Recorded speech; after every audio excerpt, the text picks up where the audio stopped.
मनसा गांव में एक लोहार रामगोपाल रहता था। उसका एक भरा पूरा परिवार था, जिसका लालन पालन करने के लिए उसे कई बार दिन रात काम करना पड़ता था।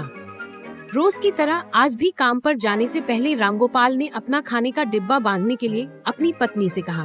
पत्नी जब डिब्बा लेकर आई तो रामगोपाल ने कहा, मुझे आज आने में देर हो जाएगी, शायद मैं रात को ही आऊँ। काम पर जाने का रास्ता एक जंगल से होकर गुजरता था। वहाँ जैसे ही रामगोपाल पहुँचा, उसे कुछ आवाज सुनाई दी। जैसे ही रामगोपाल कुछ पास गया तो उसने देखा कि एक साधु भगवान का मंत्र जपने के साथ ही हंस रहा है। हैरान होकर रामगोपाल ने पूछा, आप ठीक हैं? आओ रामगोपाल बेटा, मैं तुम्हारा ही इंतजार कर रहा था। मैं भूखा हूँ, मुझे अपने खाने के डिब्बे से कुछ खिला दो। बाबा से अपना नाम सुनकर रामगोपाल हैरान था, लेकिन उसने कोई सवाल नहीं किया और सीधा अपना खाने का डिब्बा निकालकर उन्हें दे दिया।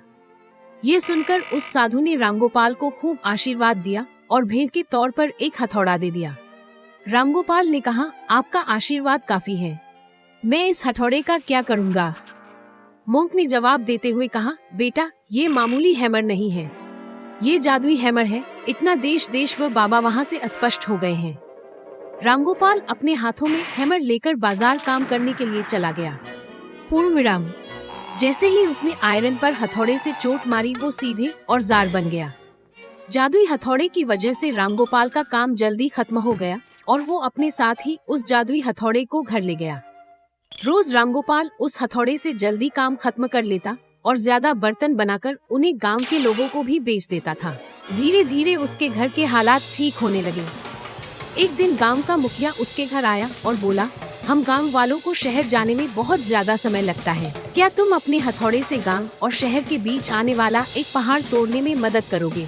इससे बीच में एक सड़क बना लेंगे और गांव से शहर का सफर आसान और छोटा हो जाएगा। मुखिया की बात सुनकर रामगोपाल ने उस जादुई हथौड़े से उस पहाड़ को तोड़ दिया। मुखिया और गांव के लोग बहुत खुश हुए और उसे खूब शाबाशी दी।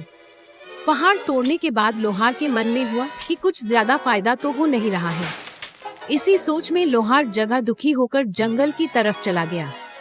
जंगल में वही साधु बाबा लोहार को दिखा।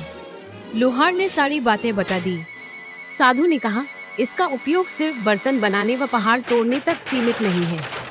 रामगोपाल ने अच्छे से साधु बाबा से उस जादुई हथौड़े को इस्तेमाल करने का तरीका सीखा। उसके बाद रामगोपाल ने बहुत धन कमाया। आज रामगोपाल एक अमीर आदमी बन गया है। अभी भी वो जब भी जरूरत महसूस होती है, उस जादुई हथौड़े का इस्तेमाल कर लेता है।